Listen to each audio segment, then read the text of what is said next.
There's a stage where the screen keeps scrolling up. If you're caught at the bottom, you die.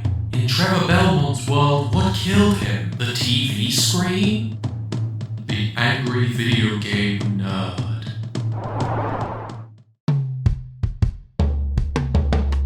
When it comes to 2D platformers, many will agree that the Donkey Kong Country series absolutely nailed the format. The games present an incredibly immersive, diegetic and well-paced adventure that blows any and all grid-based platforms out of the water. The games feel so fresh and full of life with brilliant backgrounds and music. After the original trilogy's hiatus, the franchise returned 15 years later to Donkey Kong Country Returns on the Wii, and its follow-up, Donkey Kong Country Tropical Freeze on Wii U, both of which living up to, and sometimes even surpassing, the incredible legacy of the originals on the SNES. These two games improved and tightened up the formula greatly and fully utilized the new hardware by seamlessly incorporating foreground and background elements into their level design, almost making the games feel 2.5D at times. Pair this with incredibly fun platformer design, and it's no wonder many consider these games, Tropical Freeze especially, to be the pinnacle of the platformer genre. Now, I could go on about either one of these games and what they do right for hours, but today I want to specifically focus on one particular style of level that these games introduced as a new concept separate from the original trilogy, the rocket barrel levels. Now, these levels are a natural progression to the traditional minecart stages in Donkey Kong games. Sure, the modern games have minecart stages as well, but for the purposes of analysing the Autoscroller formula, these barrel levels more closely mimic the typical traits exhibited in other games' Autoscroll levels. So before we look at every rocket barrel level these games have to offer and explore why they're designed so incredibly well, we first have to start off by looking at why Autoscrollers are generally so hated. Autoscrollers suffer from forcing the player into a designated time to explore and conquer their surroundings. It means players can't experience a level at their own pace, instead either having to wait painfully for the screen to scroll, or be rushed out of an area they were just getting comfortable in. This affects all kinds of players, from completionists not being able to survey the scene and explore, casuals who just need a bit more time, or pros who just want to be able to run through the level. It also makes the scene feel really weird from the character's point of view, like, what kills them? Just like you heard from our friend Mr. Nerd in the cold open, it doesn't quite make sense in the world of the game. I like when platformers put a spin on this as a way to make the levels feel as if the player has more control, as well as diegetically making them a bit more sense. Like this level in New Super Mario Bros. Wii, which frames itself as being a raft level. Same with this one in Mario 3D World. But nothing ever worked to make players truly enjoy these levels, despite Nintendo's constant insistence on them, and they simply fell to the ranks of water levels and tank controls as something to dread when coming into a Nintendo game. Enter DK, which had level designs so diegetic, so polished and vibrant, but so nuanced and subtle, that it made your average platformer look like a flat piece of cardboard from the 1980s by comparison. So how did they handle their autoscroll levels? Well, the DK series revolutionized the autoscroll formula by giving players back their freedom of movement and controlling the experience by making levels change more dynamically on the fly, leading to tense and more memorable levels. Donkey Kong games aren't the first to do stages where you're constantly traveling. In 3D World, you could easily point to the Plessy levels, and they're good too, but they don't have that dynamic sting to them that the rocket barrels bring with a constantly evolving level. Vehicle and auto-scrolling levels are almost always just regular levels but with a fixed camera. If the player wasn't locked into their view or motion and could freely explore the level, nothing would really change. You could ride all the way to the end and all the way back. Donkey Kong barrel stages have more of an evolution to them, dynamically changing the levels as you go, making you feel like the world changed because you were there. Like, you're not going to be able to turn around and go backwards with some of these stages. They almost feel like boss fights in their presentation, sometimes more literally than others. This comes together as a really memorable and often challenging experience, despite the technical simplicity of the gameplay itself. So here's a little map of the tour we're going to go on. There's 5 barrel levels in each of the modern DK games, making for 10 total. Technically 12, but we'll come on to that. And I want to explore what makes each of them so special and give them a ranking out of 10. And hey, if we go off on a little tangent here and there to talk about the UX design of these games as a whole, then that's just a little bonus. So let's get on with it and look at the first ever rocket barrel level, Peaceful Pier. Peaceful Pier is quite an early level in Country Returns, taking place just after the first world, once the players had ample time to get familiar with the controls. And might I say, the controls for the barrel sections themselves are perfect. They're not too heavy, but not too light. Donkey Kong is a heavy character, which reflects in the platforming of traditional levels. The rocket barrel makes you significantly lighter, but still keeps the force and power we've come to know from DK. I'm seriously impressed how the design team managed to hit the balance so perfectly with how the rocket barrel controls. There's always a sense of urgency when moving to a different part of the screen, but never too much that makes the vehicle feel out of your control. Nor is there too much momentum, meaning it's easy to correct your position if you overshoot something. I didn't mind the one-hit KO the rocket barrel had in Country Returns. It made things more suspenseful, but switching to the heart system in Tropical Freeze is understandable and not a huge loss. I know audiences complained of the difficulty of the barrel levels in Returns, but onto the level itself. I remember Peaceful Pier being far better than it actually is.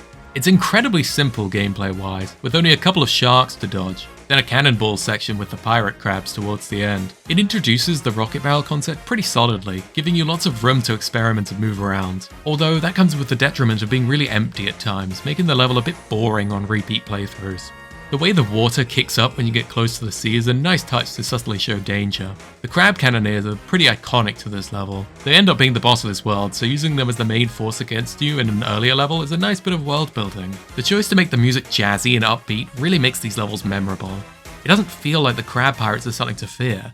The music makes the whole thing something to get pumped and excited for. DK is naturally a really strong and powerful character in this world, and the jazzy music presented thus far makes the environment feel fun, friendly, and homely, because this is DK's home. You should feel comfortable traversing the world when you're playing as the head honcho in this land. I think Returns exemplifies this feeling really well. You can see this in the boss fights, which have the crowds chanting in the background. It's always really lively and feels lived in. It gets you pumped and you feel powerful. The music in the barrel levels is no exception. The tension escalates with the music, but the trumpets still keep it feeling jazzy, peaking as the anchor cannon is pulled out. The lurch of the ship from the anchor is such a good release of tension that the rising action of the level feels like it's building up to. Naturally, the background of this level is really pretty, but that could be said for just about all the levels in DK games. Nonetheless, it adds so much character to an autoscroller that isn't just a flat colour. Peaceful Pier is a very safe but solid introduction level that leaves an impression. I mean, hell, I still remember it 10 years later. I give it a 6 out of 10.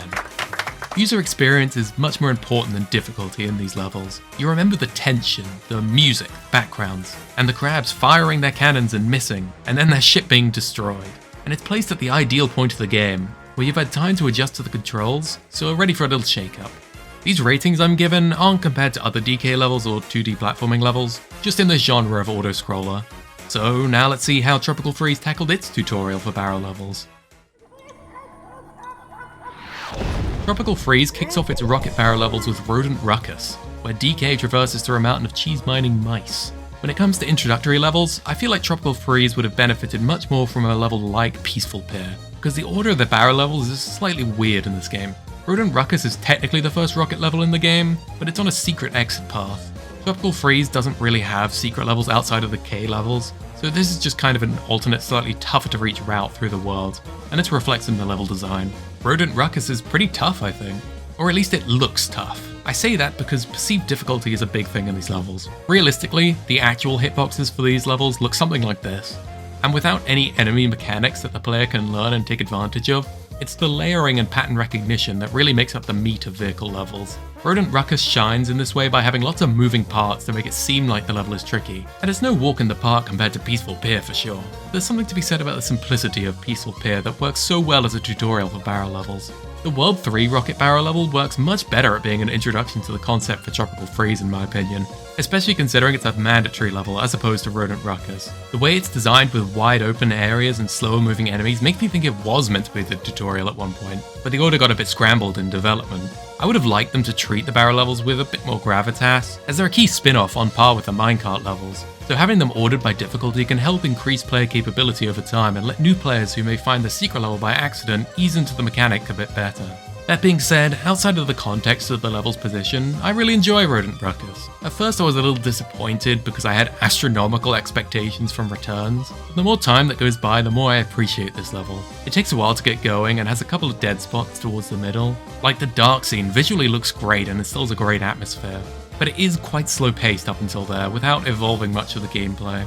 A more smooth difficulty curve would have been appreciated, but it works for what it is. I critique it so finely because, as we'll see, there are some levels later on that absolutely nail the difficulty curve and pretty much everything else I've already talked about, so it only makes sense to hold this level to the same standards. The visuals throughout Rodent Ruckus are incredible, definitely a clear upgrade from Returns. And with the music being a remix of the iconic barrel theme from Returns, only this time incorporating the motif of the level better, shows how Tropical Freeze is a clear improvement and love letter to every aspect of what made these levels so good in Country Returns. The music is a bit more orchestral, with a faster beat as opposed to the jazzy brass band of Returns, which ups the tension a little bit as it makes the levels feel just that little bit faster. The level really peaks in its last section though. The giant cheese wheel at the end is a great set piece and it makes for a really fun finale. I love how Tropical Freeze incorporates background elements into these levels so smoothly. I really enjoy in particular the little detail of this mouse rushing up to realize the situation, and this one on the ramp diving out of the way. It's really charming and just adds so much life to this world. Cheese's arrival fits perfectly with the zany portion of the theme tune, where the music kind of goes off the rails, mirroring the breakdown of the level and how things are going wrong. The level breaking down is a great recurring theme in these levels, in both Returns and Tropical Freeze. It feels like you're not just surviving, you're actively changing the level by existing there, and this makes the victory more satisfying. The levels dynamically progress, they're not just the same throughout or an exploration tour. The cheese wheel being set loose is because you invaded the mountain, and now you get to witness the catastrophic repercussions. The skittishness of the mice at the start builds tension for the big and bulky finale, and even then the level never stops upping the tension, with the cheese getting faster and faster until it bursts through the wall at the end, revealing a little peek at the boss tower in the background. It's a super satisfying ending, and absolutely the blueprint for all barrel levels design-wise. The DK team loves to build tension and keep upping their game until the very end of the level, even when you think it can't go any further. It's an 8 out of 10. I would have loved this to be a cut and clear tutorial level, because as it is, the tutorialization feels a bit split across this and the next barrel level in Tropical Freeze. But for what it is, Rodent Ruckus is a really solid level.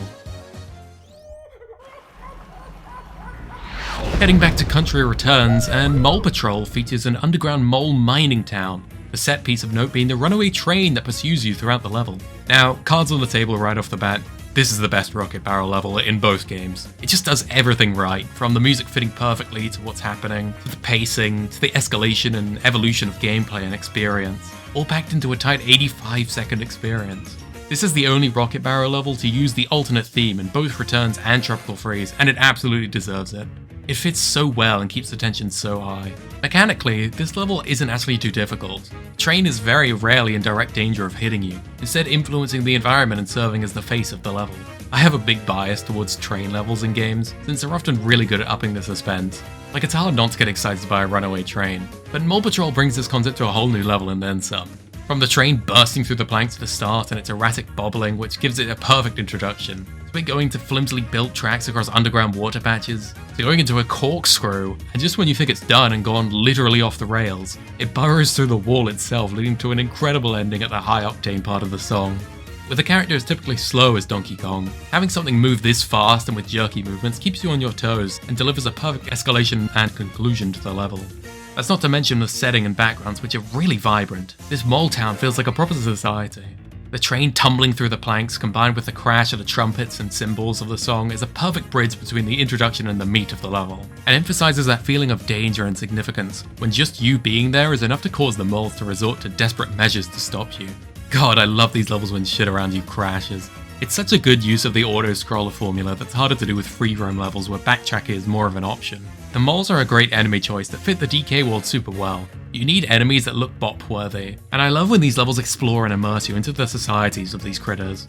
The Kremlings in the original DKC trilogy always felt a bit too anthropomorphic in their stature. They're a bit too pointy and tall to be deemed foes. Instead, I see them more as beat-em-up grunts. For a platformer, you want that bopability that the original Super Mario Bros. Had. Round features that give a clear indication of where to jump on them. That does sound handholdy and childish, but you'd be surprised how often this philosophy is still used in platformers to this day. Hell, the DK series itself thrives on this sort of design, and is what makes it so satisfying to platform through. There's a decent bit of downtime in Mole Patrol, but it's always used to advance the experience of the level forward, via subtly introducing and setting up a new attack to dodge, or showing the background and train transition into a new terrain. This keeps the pacing super strong, and is constantly engaging throughout, with a great steady curve going up throughout the level of both difficulty and excitement.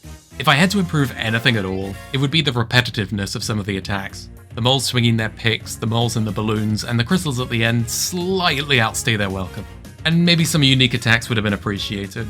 I can overlook this though. This is easily a 10 out of 10. I think it's easy to judge games and platforms based on either their gameplay or their atmosphere, but you can't really have a truly great game experience without both. When the game blends them perfectly into an experience where you can't actually separate the two is when you know you've hit the sweet spot, and it's something Country Returns, and even more so Tropical Freeze, does exceptionally.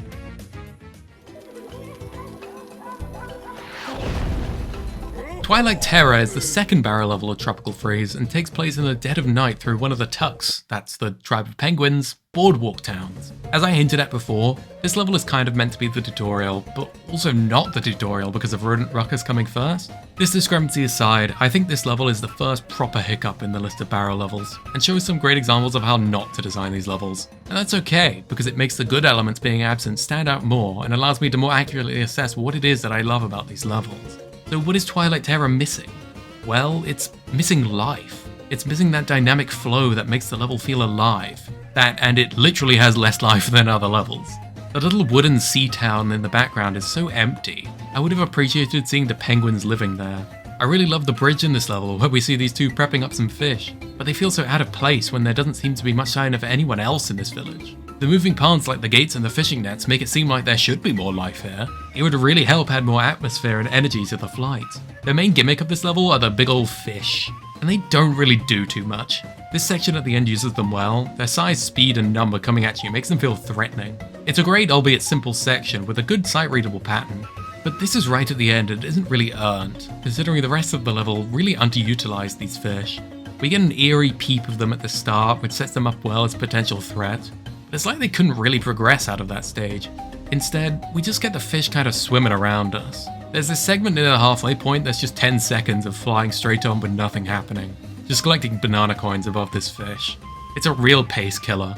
I feel like the downtime was meant to be this part with the fishing nets, providing for easier and slower gameplay. So to have that fish section with the coins makes no sense to me. There's a little bit of action with the fish knocking over a tower, but that's really about it. It's not that high octane at all. The part at the end with the fish jumping to try and catch you feels like it's meant to be the tension peaking before a satisfying end, but the level hasn't really earned that ending. I believe the reason the level is like this is because of its position in the world.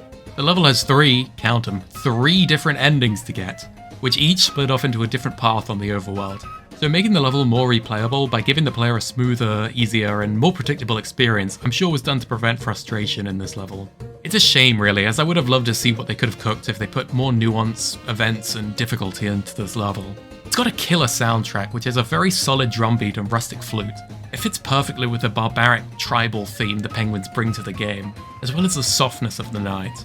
Oh, it's night, so the penguins are probably sleeping inside, that's why they're not out here. It's a track that I initially didn't like because of the squeakiness of the flute, but the more I listened to it, the more I enjoyed it because of how immersive it is. When it comes to the secret exits in this level, they're not too offensive. One requires keeping Dixie to the end to swim through this current, which might be a little cheap considering there's no indication you'll need to have Dixie for this level before this, and the companion barrel at the start is a randomized one.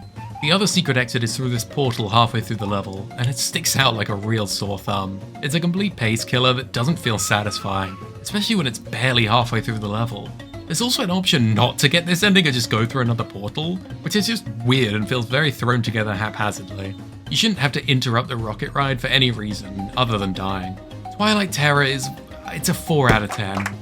It definitely had potential, but the whole thing is just quite boring in my opinion. Before we move back to Country Returns, I want to talk about probably the worst aspect of these games, the bonus stages.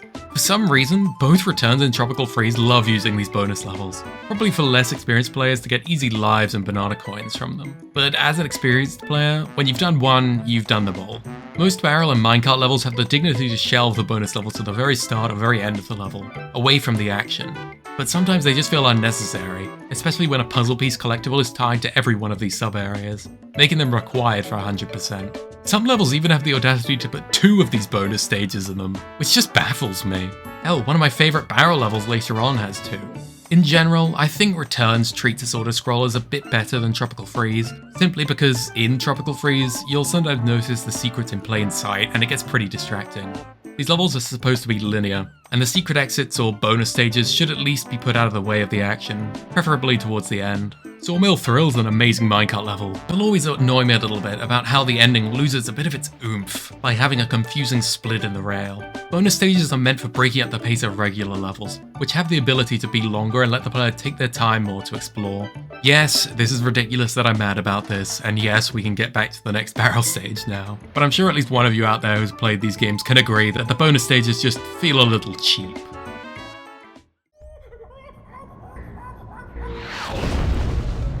World 4 for Country Returns simply wasn't content with one rocket barrel level. It had to have two, and honestly I can't blame it.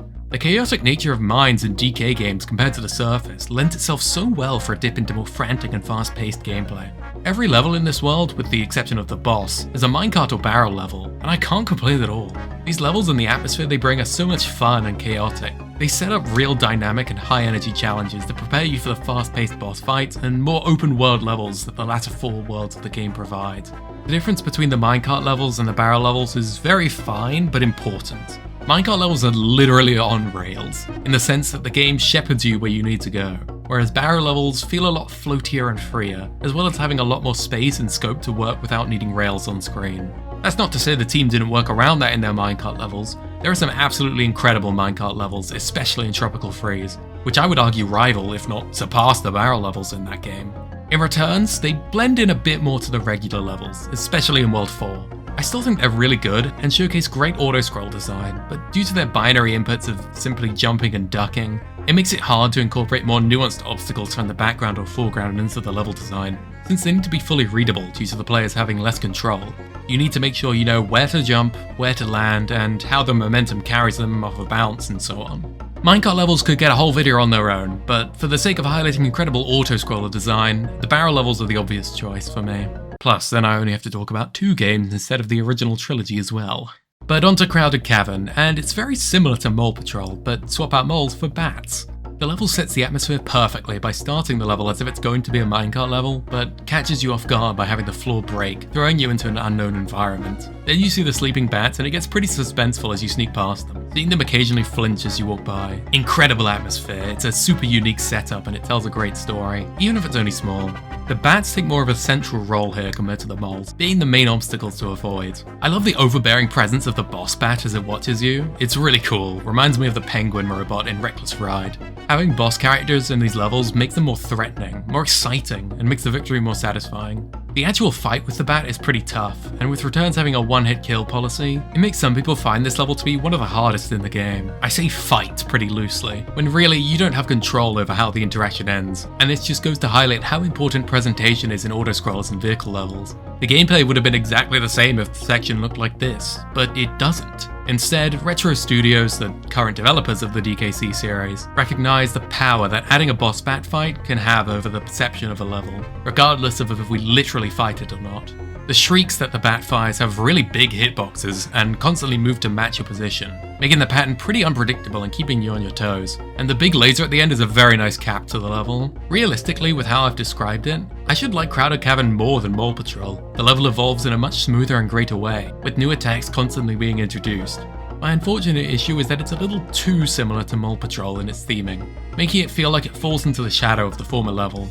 It's the same background, only minus the society and buildings. The bat fight also lasts a bit too long for how basic it is. The evolution of the concept doesn't quite go to the same levels as the train.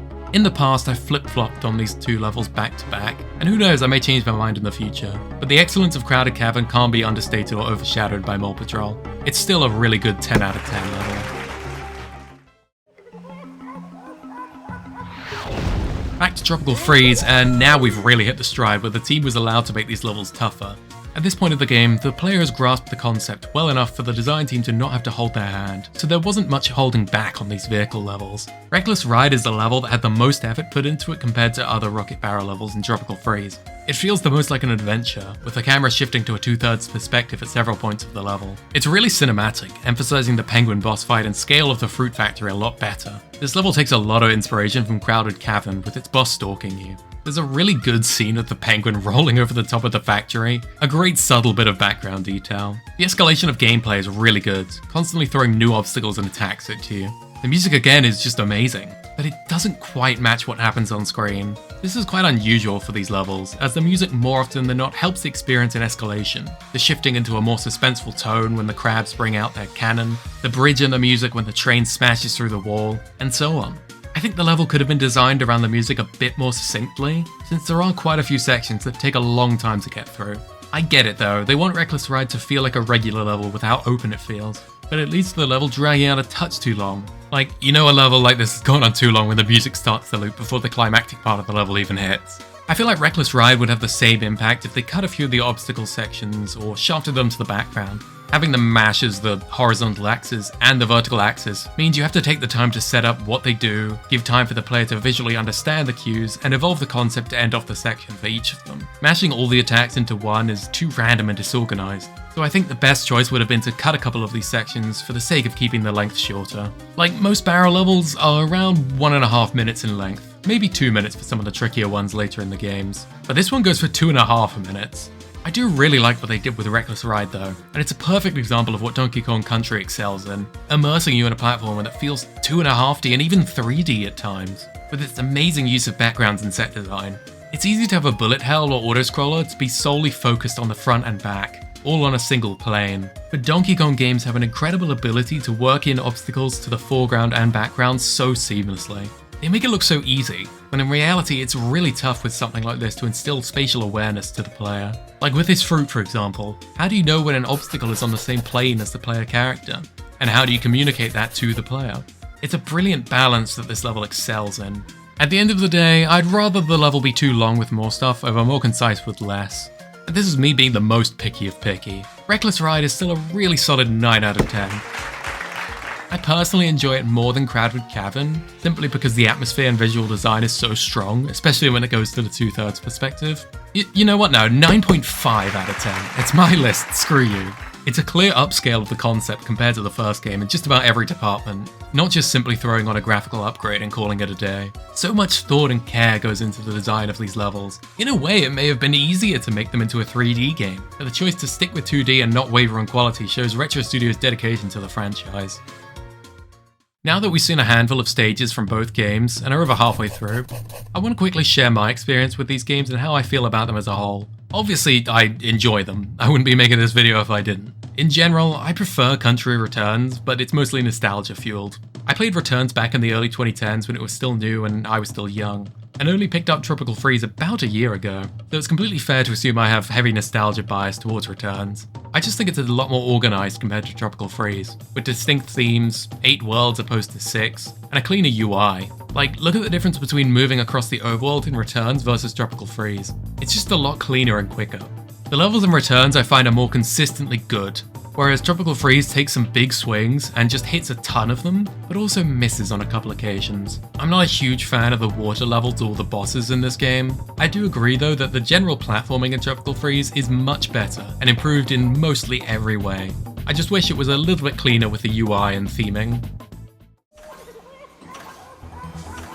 Back to Country Returns, and we have Gear Getaway, which is about as simple as it gets theming wise. It's a factory. This level isn't as lively as others, but for a factory, I think the cold mechanical emptiness fits it a bit better. It makes it feel more unique. In Donkey Kong games, factory levels have such a unique feel to them that somehow still meshes with the more natural settings. I think it's the more industrial tone they go for, not trying to be too futuristic, still using basic pumps and pistons. Gear Getaway has a lot of moving parts in it, probably the most we've seen so far, and it presents quite a hectic feeling. The level is more focused on gameplay than atmosphere, which I do appreciate for being this late in the game. It still manages to add that steampunky goodness with some of its visuals. The lack of life and emphasis on machines makes the challenge more of the central focus. The ending with the huge gears is actually a really stunning visual. Like, how is this running on a Wii? I really don't have that much to say about Gear Getaway. It's an inoffensive level that feels a lot more like a traditional platforming level, which I don't mind. When compared to some of the grander levels, Gear Getaway does get overshadowed, but it doesn't do too much wrong. It's a 6 out of 10. It's a nice little challenge to test your skills and fits the theme of World 7 pretty well. It feels appropriate now to mention that this isn't the only barrel level in World 7. There's also a shorter level called Liftoff Launch, which uses the rocket barrel, but is vertically based, meaning gravity isn't an issue in keeping your horizontal position. These levels really aren't anything special, they're more just bonus levels that build up the hype towards the boss fights of their world. I say these levels in plural because there's another one in Tiki Tong Terror in World 8 as the lead up to the final boss. There's a couple of obstacles to avoid, but they're not really meant to be taken seriously. I mean, the overworld refers to them as R levels, and solely exist to build up tension for the boss in World 8 and be the payoff to the rocket being built in World 7. The start of Liftoff launch is pretty cute, with the fake out of the real rocket to the rocket barrel, but I don't think anyone would particularly miss these forgettable little bonuses. I wouldn't even compare them to the proper barrel levels, despite ironically behaving more like a traditional autoscroller by giving the player free range over the screen. So in that case, I won't be rating them. Another difference I've noticed is that they use the music specific to Mole Patrol, as opposed to the traditional Mine Menace song, making Mole Patrol not have unique music anymore. 0 out of 10, worst levels ever. Anyway. Sticking with Returns, Hot Rocket builds off of Gear Getaway's more platforming style, but taken to the extreme. It's really high octane with constantly evolving obstacles, loads of moving parts, and a slight remix of the main theme with the iconic volcano howls. The only remix of the theme in Returns, I might add. It adds a lot of characters to the level. The volcano theme of Returns itself is really strong, going for more of a dark magma contrasting with a deep blue look, more akin to actual volcanoes. It's a really strong theme that's a welcome break from traditional orange lava in these sorts of games. The shifting environment makes Hot Rocket super dynamic, especially at the end with the lava slide. It's really tense. I harp on about these levels being lively, and it's not required for a level to be good. It makes sense for Hot Rocket being at a volcano to be more abandoned, and I think that works to its favour. This is not an easy level, so keeping the players focused on the gameplay is essential. I personally remember being a kid and grinding this level with one of my friends because we just could not beat it. The difficulty of Hot Rocket is perfectly reflected through the atmosphere, and gives the level so much memorability. It's an 8 out of 10. A great send-off to the barrel levels in Country Returns that I think perfectly encapsulates the environmental design, difficulty, and feeling of the final world of that game. Blurry Flurry is Tropical Freeze's equivalent of Hot Rocket, both being in the final worlds of their respective games and acting as the big difficult finale to barrel levels. Blurry and Hot Rocket feel like different sides of the same coin, both in their theming, if it wasn't obvious from looking at them, and their approach to design, while sharing a strong difficulty and atmosphere. Now, Tropical Freeze made the levels in its final world parodies of the original worlds in Returns, only with a snowy theme. I respect the break from tradition a lot, but snow is a really hard theme to emphasize difficulty and finality for. There's a reason something as simple as lava works so well for final worlds and games. We're conditioned to believe it's bad. It's really the only naturally occurring setting that poses such a huge threat. You can weave your way around this by having something more artificial or supernatural as the final world, like space or castles. But snow just isn't really something associated with finality and danger. They try their best for sure to show how it's decimated Donkey Kong Island, but there was really only so much they could do. Blurry Flurry takes the mind setting of World 4 from Country Returns and adds an avalanche to instill danger and change throughout the level. But all the cities are empty. The moles and the bats are all gone. Oh, aside from this dude, great reference. It feels lifeless. And I know I said that wasn't mandatory, but when you're actively showing that there's still functioning society in a place that we've seen be populated before, I can't help but feel a bit let down by Blurry Flurry. It feels like Twilight Terror with lots of houses but no critters. I would have even appreciated seeing the penguins down there, as at least it would have shown that they'd taken over the underground city and it would bring some more life to the level. Blurry Flurry's visuals just felt a little unfinished. The benchmark was there, just nothing to inhabit it and bring animation to the level. It's a shame as, aside from the visuals, this level has really good gameplay. Whilst not as tricky as Hot Rocket, Flurry is definitely creative with its obstacles, leading to some really fun sections. I can't deny the grandiose of some of the scenes, the giant snowballs and avalanche, the suspenseful escape, even if it is just a diagonal line upwards. It's pretty tense. The level still has a lot of charm in the way the gameplay is presented. There's even a small minecart section at the end, where you pilot a huge snowball through some collapsing bridges. Very satisfying to the part of me that loves when these levels get destroyed. And it's an exciting ending that fits really well with the bombastic and orchestral cover of the song. I want to like Blurry Flurry more, but I just can't get over how slightly unfinished it feels in the visuals, especially considering the gameplay is pretty great. It's a 6 out of 10. Hot Rocket was definitely the stronger level to finish a game on, but I appreciate Blurry Flurry for attempting to make a snow level feel climactic. And so, that's it for the barrel levels. There were some rocky patches, but overall every single one of them shone in their own way, and showed incredible game design and,